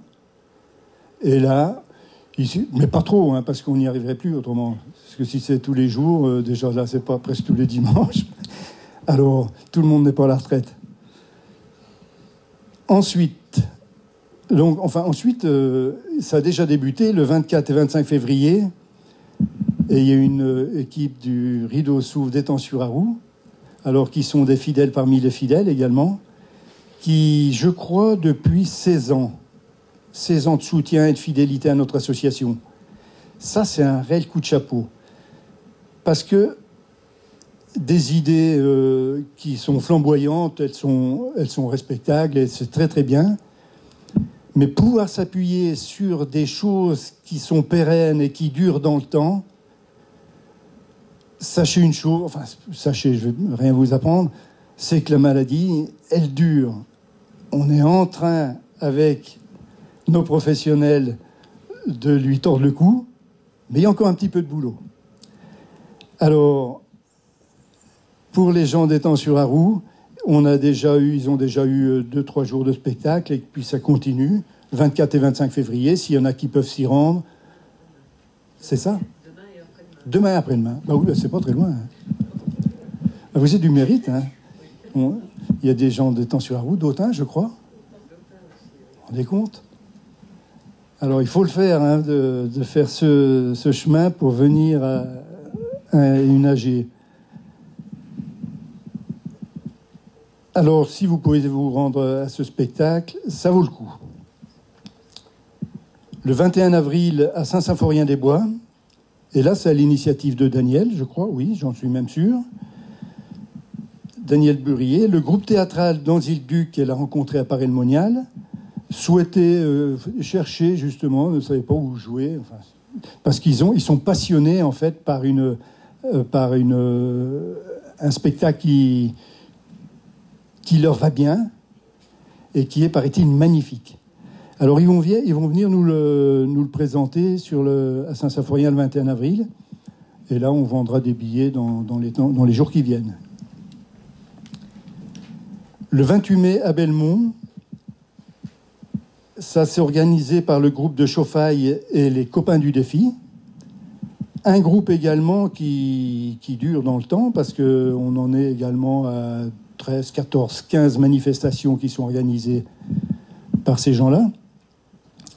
Alors, je ne sais pas, il y a peut-être quelqu'un qui veut en dire un mot de cette manifestation. C'est une course relais, je ne sais pas si c'est possible. Parce que ça mérite des explications. Je crois que c'est une grosse organisation. Et il y a 2 ans, ils avaient fait un défi de natation. Alors, ça part un petit peu sur les mêmes structures. On peut il y a un site internet qui permet de s'inscrire, etc., etc. Vous voulez en dire un mot? Alors, Bertrand. Voilà. Délégué pour nous présenter ça. Délégué, bonsoir. En fait, je représente le groupe de Chauffaille auquel on est venu se rattacher au groupe de Saint-Maurice et Châteauneuf qui, depuis très longtemps, œuvrait pour le défi Antony. Il y a 2 ans, on avait organisé, le groupe de Chauffaille avait organisé donc, un défi natation qui avait très bien marché puisqu'il y avait environ 300 nageurs et qui avaient participé en relais individuel, et on avait vendu également 300 repas.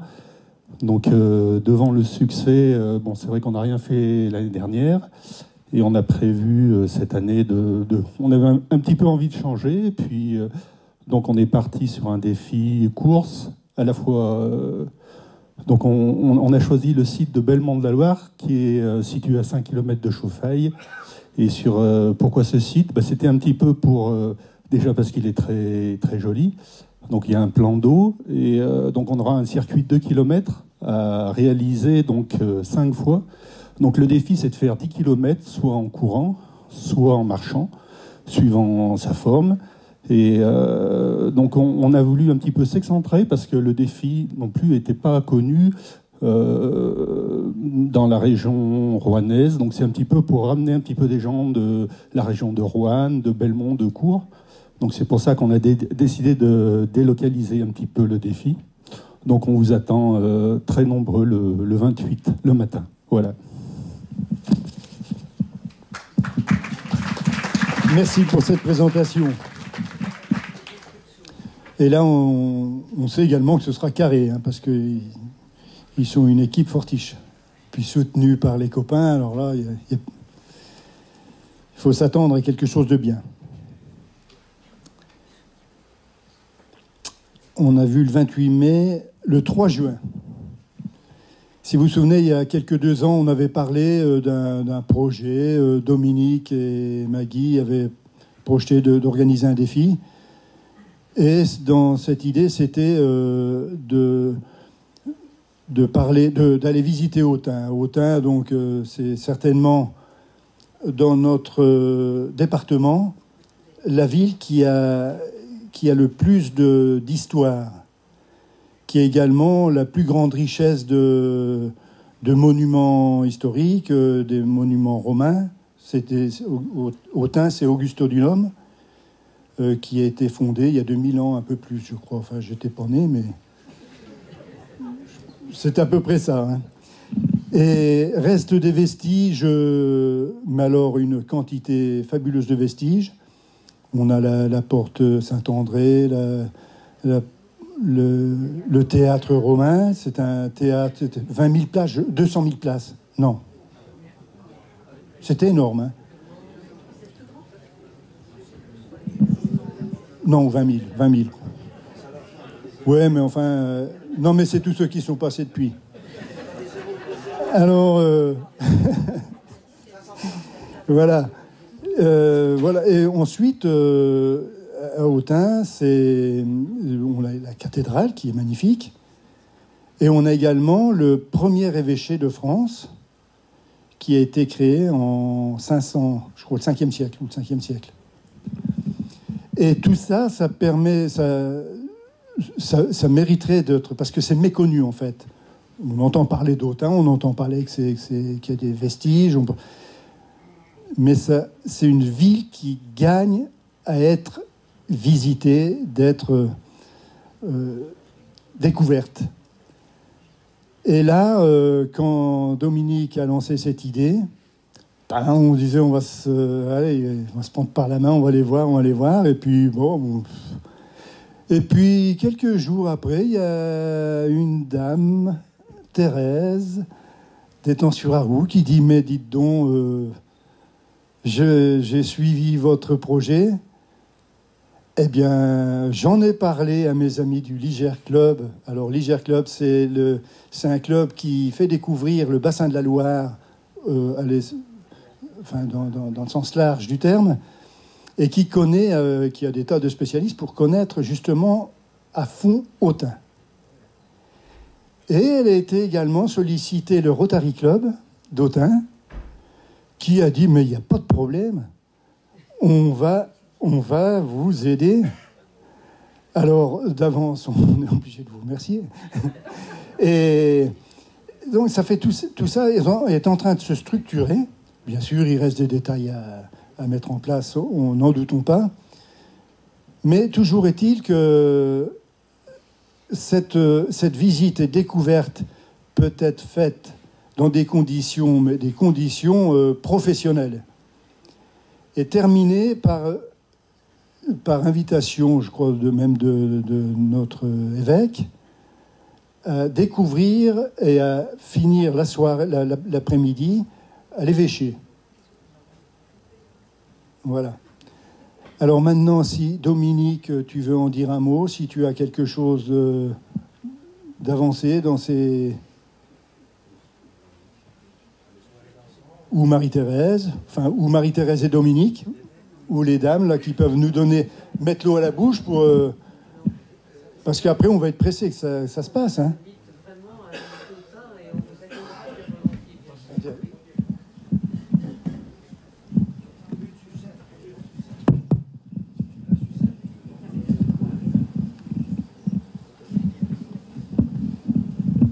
Enfin, je ne sais pas si on peut dire plus, parce qu'actuellement, tu as présenté où on en était dans l'organisation, mais on a les idées, mais l'organisation, elle n'est pas encore bien calée, on va dire comme ça.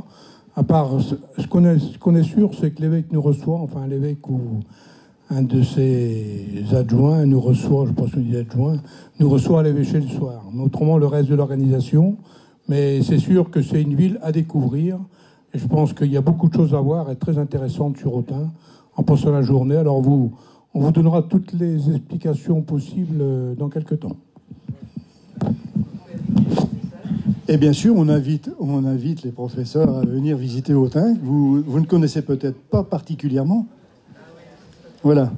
Si vous avez une conférencière, oui, une conférencière aussi à l'évêché le soir, oui. Ça va être ça, Voilà, donc du grain à moudre. Si vous risquez de vous ennuyer pendant vos week-ends, voilà déjà un week-end qui peut être pris. Et puis on en a d'autres. Hein. Parce qu'ensuite, vous pourrez même rester, parce que du 3 juin au 17 juin, c'est court. 17 juin, là, on va s'adresser à une équipe qui fonctionne aussi, une fabuleuse équipe, l'équipe de Charolles. Alors là, je crois qu'ils sont bien représentés. Il doit y avoir au moins une quinzaine de personnes de Charolles. Et cette équipe, pour la 6e ou 7e fois, 7e édition, organise la brocante de Charolles. Et cette brocante, elle se caractérise déjà par le site, parce que le site est magnifique, sur le pré Saint-Nicolas, bordé d'une rivière, tout ombragé, et comme il fait toujours beau pour nos manifestations, vous pouvez venir et vous mettre à l'abri et vous restaurer également, vous désaltérer. Là, il y a du monde qui s'occupe et qui est dynamique. Et c'est pas banal, hein, parce que l'organisation d'un événement comme ça, il faut quand même réunir pas mal de personnes. Et puis, ils ont des résultats qui sont fabuleux. C'est un des plus gros défis toutes ces dernières années. Et en plus, je dois rajouter, c'est comme ça ne suffit pas. On avait proposé, enfin la foire de Charolles, c'est une foire très importante dans notre région, la foire d'automne, avait proposé que la buvette soit tenue par l'association. Et ils ont dit banco. Et voilà également plusieurs années qui vont tenir la buvette pendant les 3 jours de foire. Et c'est avec un résultat, c'est bien. Avec un décorateur. Ah ben un décorateur, voilà. Oui, mais... Oui, non, mais on va lui trouver du... Alors, et puis peut-être que c'est à côté d'une buvette, c'est quand même plus facile. Ça facilite la tâche. Ça motive. 25 et 26 août, ce sera le 20e raid en montagne. Alors, pour rassurer un tout petit peu ceux qui ont fait le raid l'an dernier, sont rassurés d'avance. Sont doublement assurés. Pour ceux qui n'ont pas connu le raid et puis qui ont entendu parler de ce fameux mur qu'on a grimpé, pas escaladé, grimpé, eh bien, qu'ils se rassurent, on va revenir à une randonnée dite traditionnelle où il suffit d'avancer, de marcher, monter un petit peu, descendre un peu plus, puis voilà. Et donc cette année, le circuit devrait être encore bien. Je dis pas qu'il n'y aura pas de suée, mais c'est plus de la randonnée si on ne pique pas une petite suée. Voilà, c'est la santé. Madame Michalet nous l'a bien dit. Donc, vous voyez, en même temps, c'est une cure, pratiquement.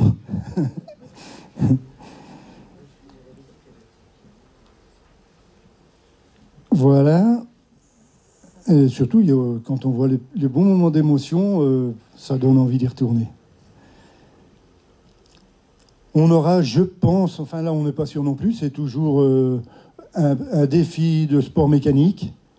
Mais ça, quand on veut changer aussi plusieurs fois, c'est compliqué. Alors, on saura vous avertir s'il a bien lieu. On a un autre défi qui va se dérouler courant octobre. Si vous vous souvenez de l'équipe de François Gadet qui était venu à Laclette nous faire un concert de jazz à l'église. Et en même temps, il y avait eu les peintures par Françoise et Patrick. Eh bien, ce même groupe avec une équipe d'harmonicistes pour certains chevronnés, et donc avec toute une variété d'harmonica, bien sûr, avec toutes leurs différences, toutes l'étendue de rythmes qui sauront nous jouer. Ils sont maintenant prêts à faire une présentation qui pourra durer 1h30, 2 heures. Il nous reste à fixer la date, mais en tout premier lieu, trouver une salle. Alors, on va voir, peut-être, pourquoi pas Laclette, pourquoi pas Chauffaille, une salle assez grande. Laclette, il faudra qu'on aille les gratter un petit peu, il faudra que tu nous pistonnes. Parce qu'ils sont Ils sont raides pour les tarifs. Hein. C'est des purs brionnais. Mais on compte sur toi. Enfin, non, mais si c'est pas possible, on trouvera une solution. C'est pas un problème. Alors, ces gens-là viennent du sud de la Drôme, pour certains, de la région d'Aix-en-Provence pour d'autres, de la région de Nîmes. Et comme la dernière fois, ils vont venir gracieusement, vraiment gracieusement, pour nous faire nous ravir avec un beau concert. Voilà. Alors, ça, c'est déjà tout un programme. Hein. Et il nous reste maintenant à parler du quotidien, qui sera assez court, parce que là, je crois que vous avez tous eu les bilans. Mais on a déjà on a eu un problème à résoudre, c'est le site Internet, parce que Microsoft, qui nous faisait qui nous avait un hébergement payant, qui était financé par un de nos amis, et ils ont décidé au mois d'août de supprimer cette plateforme. Et là, il n'y a pas eu d'échange. Ils nous ont simplement prévenu qu'au mois de septembre, nous ne pourrions plus faire de modifications sur le site et qu'au mois de mars, il serait fermé. Alors là, j'ai un ami qui est venu à notre rescousse, à notre secours.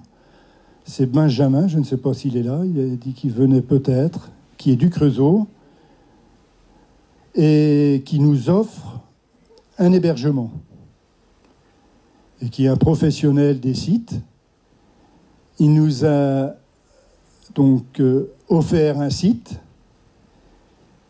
et Kevin, Lucie sont en train de l'habiller, de transférer tous les documents. Et comme on avait mis pas mal de documents, c'est un petit boulot, quoi. Mais bientôt, il sera mis en ligne. Vous pouvez toujours aller voir l'ancien site, mais il n'y a plus guère d'intérêt parce qu'il n'y a pas d'évolution. Il n'y a pas les dernières informations. Mais très bientôt, on vous tiendra au courant. On passera un mail pour vous dire quand le site sera ouvert. Et ça ne saurait tarder. Alors, voilà, c'est vraiment une refonte complète. Vous verrez, il est beaucoup plus attrayant. Finalement, c'est une très bonne chose qui nous l'ait fermé. L'autre. On peut que les remercier également. Alors, là, on en arrive au bilan.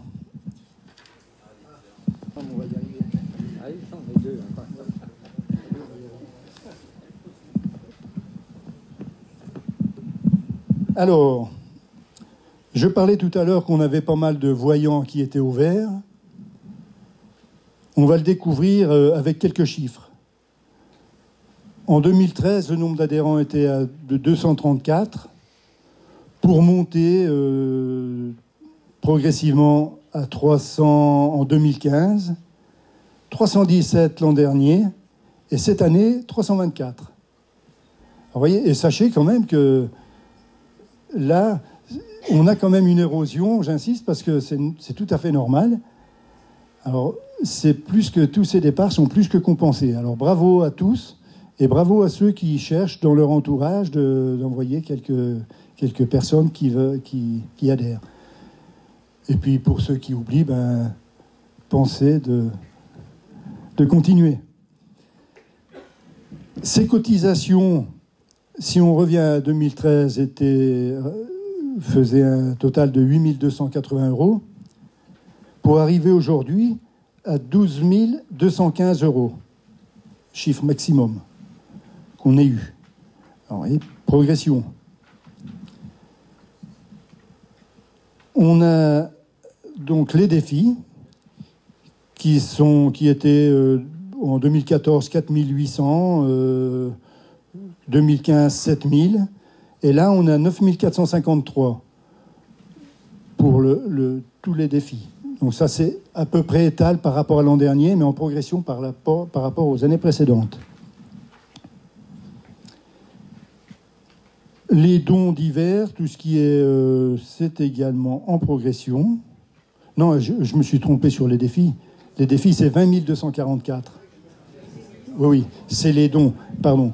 Les défis sont passés de 16 000 à 20 000, la progression, toutes ces dernières années. Je voulais voir s'il y en a qui suivaient. Quand même. Ça n'a pas réagi très très vite. Hein. Bon, on se réveille. Alors, c'est les dons qui, en fait, sont passés de 4 800 à 9 400, ce qui prouve que ça vient... l'autre jour, on a reçu de Chamonix un monsieur qui nous envoie un don. Il avait reçu toute sa famille, qui venait de toute la France, et à la fin, il les avait invités. Et à la fin, toute sa famille lui dit combien on doit parce qu'il les avait probablement très bien reçus. Ah, mais il dit non. Il dit non, je vous ai invités. Alors, il y en a qui venaient de Normandie, il y en a qui venaient du Sud, il y en a qui venaient de l'Est. Il dit non. Et puis, ils insistaient tellement, mais il dit, écoutez, je connais une association qui me plaît, qui fonctionne. Je n'avais jamais rien donné à des associations. À celle-là, quand j'ai su comment elle fonctionnait, j'ai versé déjà chez eux. Si vous le voulez, vous allez voir ce qu'ils font. Vous allez voir sur Internet, donc le site a une certaine importance, même si tout le monde ne court pas dessus. Eh bien, ils sont allés voir et ils ont réuni 1000 et quelques euros qui nous ont envoyés. Voilà, c'est des dons comme ça qui tombent du ciel. Mais ça veut dire que quand même notre démarche, le sérieux aussi quand on fait un défi et on va même parfois, et là c'était un petit peu le cas, c'est une année où il avait plu beaucoup, enfin on avait ramassé un orage, et malgré tout, dans une époque où les gens sont plutôt habitués dans les refuges à voir tous les désistements qui se font un jour de pluie, eh bien nous on avait assuré le nombre de personnes malgré l'orage, et on a rempli le refuge. Et ça, les gens de là-bas s'en souviennent, même s'ils sont durs en affaires. Mais, vous voyez, ça vaut le coup d'être sérieux. Ensuite, on a les subventions des communes. Tu en parlais. C'est quand même une belle évolution parce qu'on est passé il y a quelques années, 815 € de subventions à 1570 cette année. Je ne sais pas le nombre de communes, mais la liste est belle. Ce qui fait que le sérieux incite également les responsables des communes à dire tiens, il y a au moins une association là qui fonctionne et on sait où on va l'argent. Eh bien, cette année, on fait l'effort, on va chez eux, on leur donne. Et ça progresse. Et pour en terminer, le total pour l'année est de 41 912. Et ça, c'est passé de 33 000, 35 000, 38 000, 43 000 l'an dernier. C'est le seul petit point, mais qui est tout à fait normal, qui n'est pas inquiétant, parce que une baisse de 2 000 €, c'est rien. On ne peut pas fonctionner, on n'a pas de budget, et c'en est d'ailleurs tout le charme. Ce serait odieux de faire une course au pognon. Faire une course aux belles actions, oui. Mais que ce soit une course à l'argent pour l'argent, ça ne mérite pas. Et d'ailleurs, ensuite, si on le fait dans ce sens-là, l'argent viendra tout seul. Enfin, c'est l'impression que ça donne. Voilà pour ces commentaires que je trouve tous, à peu près tous positifs. Et le total que nous avons versé est maintenant arrondi à 530 000 €. C'est quand même pas mal.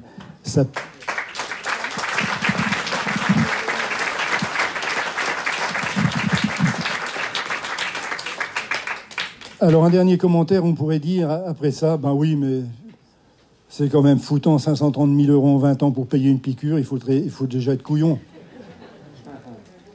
Eh bien, ça, c'est une très, très, très mauvaise façon de voir les choses. Parce que parfois, on a payé peut-être, et ça, le professeur Bertrand nous l'avait dit une fois, on a payé un timbre, un colis pour envoyer des échantillons en analyse dans les quatre coins de l'Europe. Et on a payé peut-être que ça, mais on a sauvé un petit môme. On a participé, parce qu'il n'y avait personne pour payer le timbre, il n'y avait pas de budget dans l'hôpital. Alors, on envoie 4-5 échantillons, mais parfois, il faut parer au plus pressé. Et là, professeur Bertrand dit, bon, sans hésiter, c'est du très concret. Alors, n'allez surtout pas croire que ça ne paye qu'une injection pour un malade. C'est beaucoup plus que ça. Et c'est le comment dire, oh, ça m'embête parce que je reparle. C'est de confirmer auprès des malades qu'ils ne sont pas seuls. Et ça, c'est un point également fondamental. C'est quand ils sont malades cloués dans leur lit, de savoir qu'il y en a qui vont bien, qui se marrent, qui s'amusent, qui ont la pêche, et puis qui ont la pêche de temps en temps pour eux. Et ça, c'est parfait. Et ça, c'est notre rôle. Voilà.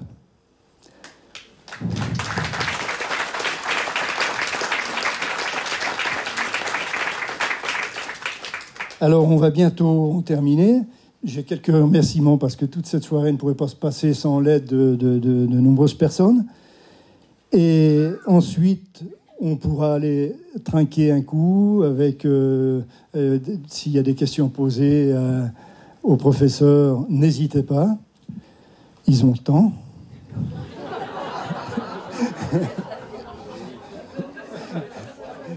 Nous aussi. Alors, on va remercier pour toutes les aides rapidement. Le magasin Merlin de la Clé de Varennes, qui eux sont fidèles, hein, parce que ça fait depuis qu'on a besoin de micros, eux nous le fournissent. Et ça se calcule pas ça nous aide bien, c'est indispensable. Merci à eux. Depuis de nombreuses années également, France Boisson, ça ne s'appelle plus comme ça, je ne sais pas, ça a changé 2-3 fois de nom, mais eux nous offrent le verre de l'amitié. Donc, quand on a bien parlé, on est content de boire un petit coup. Michel et Christine Lallemand de Saint-Étienne, enfin originaires de notre région de Saint-Germain, mais qui sont maintenant à Saint-Étienne, ont fait le déplacement de Saint-Étienne pour amener des petites gâteries, je ne sais pas comment ça s'appelle. Mais enfin, vous verrez, hein, c'est la surprise. Ça, c'est comme le dérochoir, vous ne savez pas ce que c'est, mais c'est bon. Motive Intérim, qui est dirigé par William Limbaune, à la Clette, et lui finance les frais d'envoi du journal aux adhérents. Et ça, c'est depuis toujours. L'imprimerie clétoise, la famille Vermorel. Alors, cette année, ils nous ont imprimé notre journal annuel, mais on les a sollicités plus souvent qu'on les a payés. Et chaque fois, ils ont répondu... C'est pratique parce qu'on n'a pas discuté le tarif. Alors, je citerai également la société Mike Computing, qui est dirigée par Benjamin Ledoux. C'est celui qui nous fournit, qui nous héberge le site. Je me répète, la municipalité de Saint-Symphorien, mais ça vaut le coup de le répéter parce que on est toujours en train d'avoir plutôt l'esprit critique. Eh bien, non, il n'y a pas que de ça. Il y a beaucoup, surtout dans le petit village, hein, les gens qui s'occupent de toute l'administration, il faut souvent qu'ils mouillent la chemise. Tous les bénévoles également qui œuvrent pour organiser cette soirée, sans compter, parce que le déroulement, c'est grâce à eux. Alors, merci à eux. Et bien sûr, pour terminer, merci aux intervenants. Bien sûr, on a eu 2 intervenants qui n'ont pas pu venir. Ce n'est pas de leur faute, ça, on le sait. Mais l'an prochain, ils seront là. Et peut-être d'autres encore. Il reste tellement de choses à découvrir. Et puis finalement, vous nous rendez nos années passionnantes parce qu'on ne s'ennuie pas non plus. Merci pour tout ça.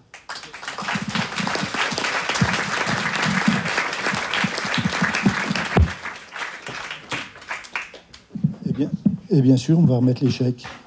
Ouais, mais ça payait. c'est secondaire.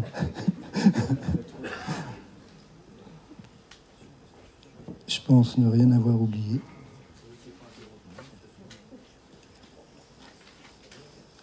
Voilà.